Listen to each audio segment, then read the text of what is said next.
Today's episode of Market Talk is brought to you by GrowMark FS. Keeping up on the latest in ag is a challenge, to say the least, but there are experts nearby ready to help. You'll find them at your local FS. You can trust them to bring you customized agronomic, grain, and energy solutions born of the latest thinking. That's because FS specialists receive continuous training that keeps them current on the latest trends, practices, and technologies. So you'll get local expertise that's both exceptional and up to date. Visit fssystem.com to learn how FS is bringing you what's next. Taking a look at the market trade on Monday, it was a pretty rough day in the grains coming back from the weekend. We saw better than expected rains in Argentina. Also watching a lot of long liquidation, it appeared, in the grain markets. We're going to talk about that. We're going to talk about a decent day in livestock and get just a general sense of this market trade. Joining us, our good friend John Heinberg, Total Farm Marketing, is with us. John, good to catch up with you, buddy. It's been a couple of weeks. I haven't had a chance to tell you Happy New Year yet. Thanks for joining us. Yeah, it's been a while. I keep catching Mondays off with the holidays and things of that nature. But a lot of things have changed since the last time we've been in after, holidays, rush at the end of the year, USDA report. The market's still trying to find its footing here again. So we'll see how things kind of play out after a pretty tough start to the grain market side, at least today. Yeah, there's been plenty of changes since the last time you and I talked, and I think just a good spot to start with the headlines, obviously, on Monday was just the fact that this grain market under a ton of pressure. I know rains in Argentina, pretty heavy rains in some spots. That was kind of the early news in the market, but I know a lot of fund positions, a lot of longs seem to get out of the market on Monday. Whether we're talking corn, beans, bean meal, a little bit in wheat as well. Those seem to be the two factors that stood out to me. Were those the two that stood out to you on Monday? Very much so. I mean, let's just go right to that soybean market, and that's really where the length is in this market overall. You got the fund sitting net long in terms of record long on soybean meal, about 150,000 net long contracts. You got them long in terms of the soybean market as well, a little bit above where we were last year at this time frame in terms of net positioning. Now we're starting to see some of these weather models change and maybe moderate down in Argentina. Obviously, damage has been done to those early beans, but maybe we just are getting some crop stability here. So the funds are a little bit nervous in that regard that some of the later planted beans are going to be fine. Instead of seeing this crop continually get smaller and smaller and smaller, it'll stabilize.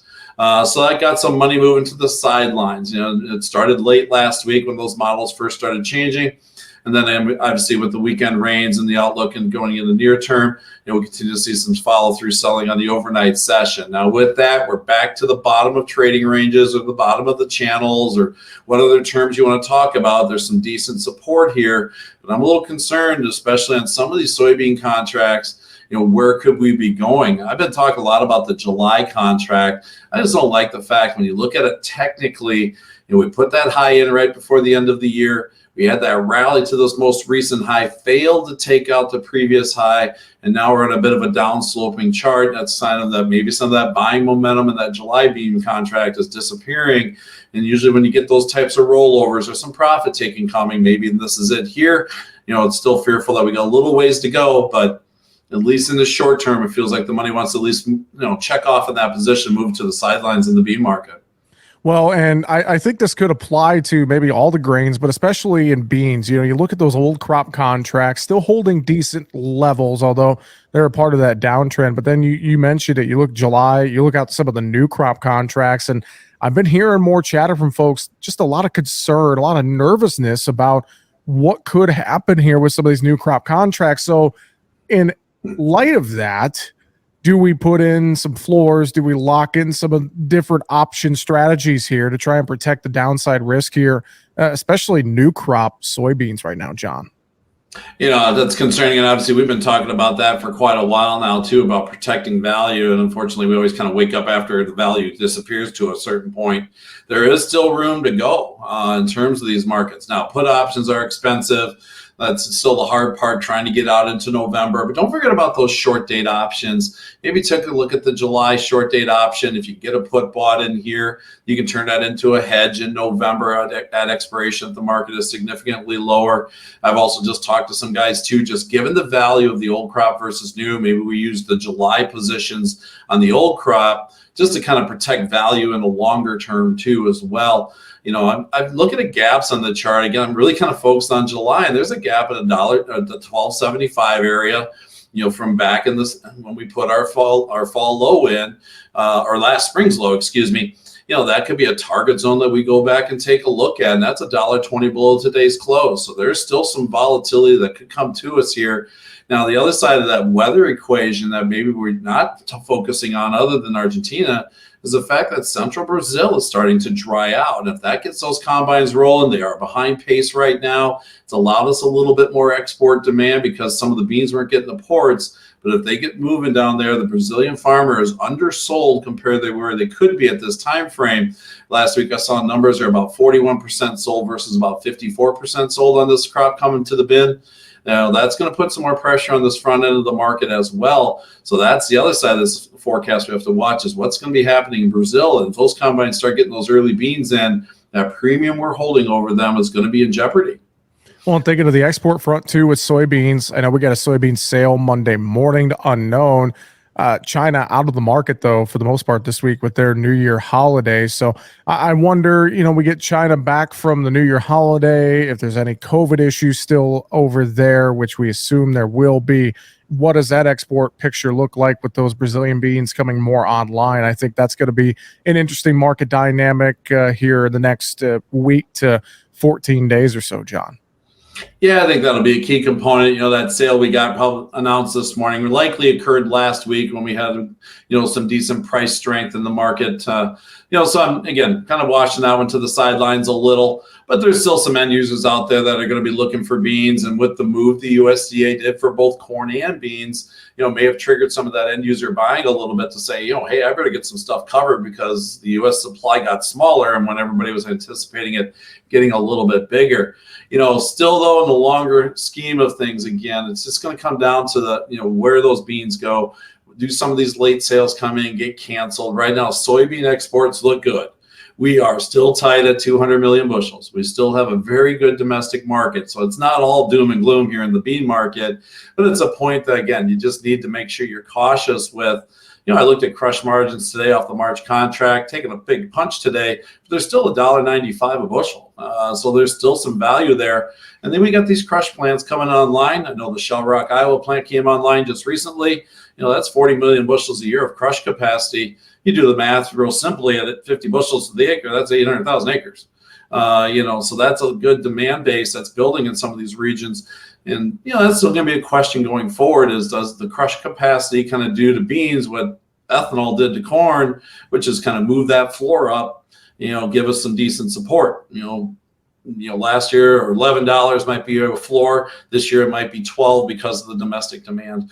So there's a lot of pieces of moving around out there in this market. But again, when the money wants to flow, we got to be cautious of what's happening. And I would rather be wrong with protection underneath the bin and watch prices go higher than trying to figure out $1.20 from now why I didn't have something in place, because the risk of doing nothing has probably got a greater cost impact than the opportunity of doing something here. Corn market, flip side over there, old crop around that 650 mark, new crop corn $5.80 to $6 here in this recent downtrend. And since the last time you and I talked was before the USDA January numbers, you mentioned some of those crops getting tightened up. I know the corn sheet was one of them. You look at this corn market, what stands out to you right now, John? Does it feel like there's as much downside risk, old and new crop, as there is, say, in that soybean market right now? Not at this time frame. Biggest reason why, again, we're looking at that domestic market in this east versus west issue, and the fact that we've got to get a pile of corn and wheat and feed out to those feedlots. And you look at the cash market and the basis difference. There's some incentive to keep this grain in house. Now we're starting to see a little bit of export demand pick up, and should at this time frame. That's still a key for us here. We are still well behind where we need to be on those corn sales. But I think with the price of corn and the tight supply, that's some of the reason we're lagging. And now end users, again, because of that USDA cut on those acreage, bringing that carryout down, might feel a little bit more motivated to make sure they get some more coverage. So we'll have to kind of watch. Still going to be a very hand-to-mouth export sale market in my mind. Just like last week's numbers were very, very good, at least in terms of the export sales on Thursday's report, or came out on Friday because of the day off. So there's some things starting to improve there. Feels like corn, at least, we'll have to watch the downside. We're moving from the top of the range to the bottom of the range. Overall, we've got an uptrending chart since those lows in December. And, still like a little bit of positive side of it. But to me, maybe we just get ourselves a little bit flat here with a fairly wide trading range with last week's highs as the high. And then, if we can hold in here, establishing some lows, at least until we have a better idea where those bushels are going to be globally and where the demand's going to be over the next couple of months. Well, we are talking today with John Heinberg of Total Farm Marketing, our guest analyst here on Market Talk. John, thinking corn, and this applies to the wheat market too. One thought I've had here sitting the last couple of weeks watching fertilizer prices continue to trend down.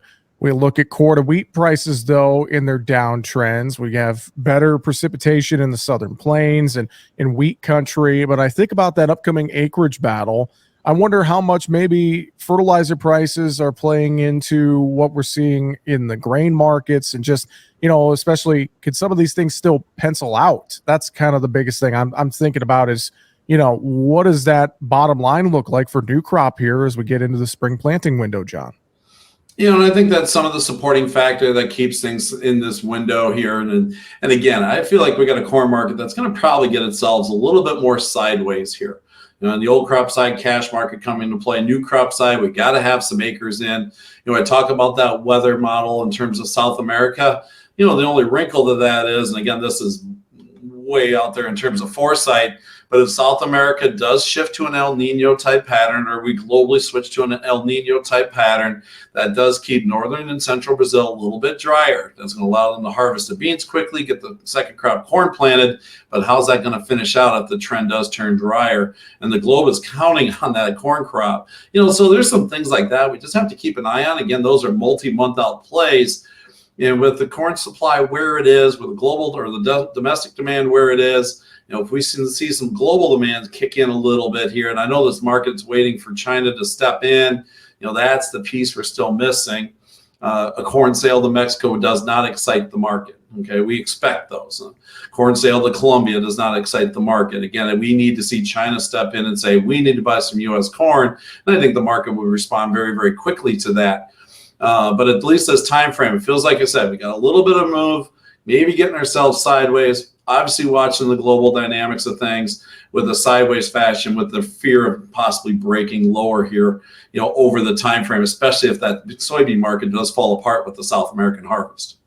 Well, and with the wheat market too, I know we're watching the condition of that winter wheat crop. We'll see what happens when we come out of dormancy. Thinking though, spring wheat, 880 range, 860 to 880 in spring wheat, contracts right now. I wonder, that's definitely not the $10 range we saw at the height of the Ukraine-Russia war. So I wonder, what could that do for acreage battle? What are some of our spring wheat producers going to be thinking about here the next couple of months as they look at how those contracts are kind of laying out right now, John? Again, there's some opportunity, there's some value still there overall. Again, obviously not where we were last year in this time window, or just after this time window when the Ukraine war broke out. We're still dealing with a global supply picture that is concerning.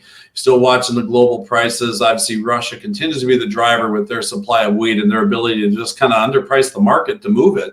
And that just keeps things in place. Now, today was probably a little bit about weather premium again. Are we going to see some moisture start building? You're seeing that moisture come across some of the areas in the southern plains. That could help out that winter wheat crop. Going to help out, especially in some regions of the eastern side of the Corn Belt in terms of winter wheat and some planting going on there. So that's where the market came to today. Just didn't even like the technical look on things today with just that break out of that most recent range. Again, it's still a downtrending chart. Even though the dollar's softer, the wheat market compared to the rest of the world, we are still expensive, and that's still going to take some premium out. If I was a producer of wheat here, again, I want to make sure you lock in your floor, leave that top side open in case geopolitical fires up again on the longer scale. But at least looks like right now that we got a bit of a problem in terms of just the sentiment of that market. The funds continue to grow their short position. They don't have any reason to step out of it right now at this time frame because the demand is not there, as well as just the global price. The only thing that could be a bit of a savior here is if corn prices continue to hold. We talk about that feed deficit in the Western Corn Belt. USDA made some adjustments on that demand sheet, moving more wheat into feed purposes, and that's one of the things that could help us out again, is that domestic market possibly just being there to help support prices, even though the export market might still be lacking due to the competition globally. John, let's move over to livestock. Let's talk cattle. Cattle on feed report Friday, I'd say fairly neutral, pretty much as expected. But, we saw this cattle market, I think, one, reacting a little bit more to those numbers from Friday, but also just the cheaper feed prices definitely had to help out a little bit on Monday. Feeder cattle, strong day. Live cattle up a little bit. What's your take on that Friday report and just the moves we saw in the cattle market to start the week? Cattle market, like you said, cattle and feed report came in very, very neutral. Okay, neutral to expectations. Now, it did still come through and meet what we thought. Okay, tighter supplies continue to dominate the market. Now we got cattle inventory coming up at the end of the month too, and I'm really going to be looking at the beef cow inventory. We saw last year's slaughter pace in terms of beef cow cull at a record level. We got a cull rate about 13%. That's one of the largest on record, going all the way back to records in 1980. So again, we moved a lot of cows out because of the weather conditions in the West, and there's still a lot of those conditions are out there. So again, that's just going to be interesting to see. That's why you're seeing that longer term feeder market today pushing 210, 211, $200 plus in the third and fourth quarter, because they're just not expecting the cattle to be there because of the cow crop not being around as well. Live cattle wise, again, you talk about a chart that looked a little concerning. That April chart to me still is concerning until we see some type of move. Same thing like in that July soybean. We put a high in, we rallied back, failed to take out that high, put a reversal in. Last week we saw the profit taking.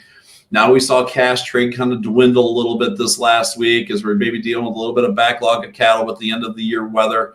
So we'll have to really watch what cash trade does this week. And if we can get that April contract to kind of get back through, that 160 plus level, then I'll feel a little better. But right now we got a little bit of a downtrending chart as some of the momentum seems to have dissipated out of the marketplace.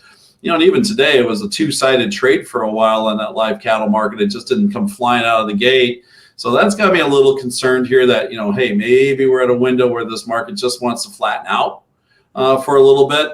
I did like at least the support we tested and held last week. So, maybe that's the bottom of our range here after last week's trade. So again, a little cautious, take advantage of opportunity. Puts are pretty doggone cheap if you got cattle out there in August in the April window. Don't forget about the long-term picture too. I mean, you've got some good prices out there. Now I'm still friendly cattle. I'm just cautionary just because of the way the technical side is going. Again, you talk about the managed money. They were really long on the cattle market, pushing about that 90,000 plus position spot where they could easily walk it down a few dollars here and then come back and attack it again. And maybe they have. So we'll see. Tomorrow, I think, will be a very key day in terms of cattle prices overall, especially if we got some follow through to today's strength. Well, and to hopefully segue into hogs, a bit of a two-part question for you here. One, this hog market, I know, been volatile, choppy. Do you think we found a bottom finally in this hog market? And two, do you think the hog market has maybe been an anchor on cattle? That spread, very wide spread between cattle and hogs. And, a lot of folks are bullish this cattle market, but we haven't really taken off like a rocket yet, like many have thought. Do you think hogs are maybe holding back the cattle market? So two-part question there for you, John. Yeah, I think that's a little bit of the equation. And there, again, too, spent a lot of time talking about fund money today, but it's definitely a tell of what the market is thinking. I said we got a fairly large cattle position. Hogs, they were sitting as of last week's commitment trader on Tuesday was 10,000 long contracts, and they proceeded to sell this thing to a low after that Tuesday report came out. So it wouldn't shock me if they're pushing the negative side as the numbers come out here this week. Now, with that being said, they typically don't take livestock markets to the negative front. So that's telling me that maybe the low is near. Okay, I'm not saying it's in. I didn't like today's price action, but nice to see a little more recovery take out Friday's high, and we stayed in basically a sideways day. Are we building a little bear flag for one more push? That's my thought process. The biggest thing I don't like in the hog market right now is where the index is, the cash market is versus the futures. That's a pretty big premium there, even with the February contract to the index, and definitely you got the April contract trading well over the cash market here. Until we get some stability, we'll have to see. Now, maybe we'll have a situation where the futures market leads the fundamentals higher. We'll have to watch and see that because, again, the hog market is extremely oversold. It's due for some price correction. Yeah, I think we could get that April contract back up into that low 90 window pretty quickly before we run into some real resistance if the money starts flowing back in. But to me, it's still about fundamentals. We need to see some retail demand kick up. It won't happen this week with the Chinese holiday in place. That'll just kind of flatten the market there. And we need to see that cash market start to get a bid, and hog numbers have been fairly heavy again through here, and that's been weighing on that cash market. John, we're about out of time. We haven't touched on dairy, haven't touched on the stock market or energies yet, so I will leave it to you. Final question, any other final thoughts maybe with one of those areas you want to share today? Keep an eye on those outside markets. You got crude oil today trying to get back through the recent high. Looks like it's starting to slip here at the end of the day. Stock markets had a couple nice days in recovery. But again, take a look at that chart, talking the technical side. Got a high in, failed to get back to that high. We got a downtrending market there. There was a lot of recession chatter last week, not saying we're going to go into that route, but we're hearing layoffs in tech companies. You may see some additional things starting to happen there. That market looks like it wants to continue to grind down here as we go into, at least in the short term. That could cause some money flow issues that we'll need to watch, and those lovely risk off days, especially if we get some negative news. The next thing you know, the stock market really drops. We've got a chart that looks like it wants to go that way, at least at this time frame. Obviously, they can change, but again, that's a classic sign of lack of momentum when those charts start rolling over like that technically. John, if folks were to reach out to you and get some advice there at Total Farm Marketing, what's the best way to get in touch with you? Sure, love to talk with them anytime. Feel free to give me a call, 800-334-9779. Shoot me an email at johnh@totalfarmmarketing.com. Don't forget about that website of ours, totalfarmmarketing.com. A lot of great information there. Again, it doesn't cost anything to pick up the phone and ask questions. And I'll gladly love to talk strategies, ideas, thoughts, or what services we can offer you. Great stuff as always. John Heinberg, Total Farm Marketing. Thanks for joining us today. Have a great week, and we'll talk to you next week. Sounds good. Have a great week. That's going to do it for Market Talk. Find us online, markettalkag.com. I'm Jesse Allen. Have a great afternoon.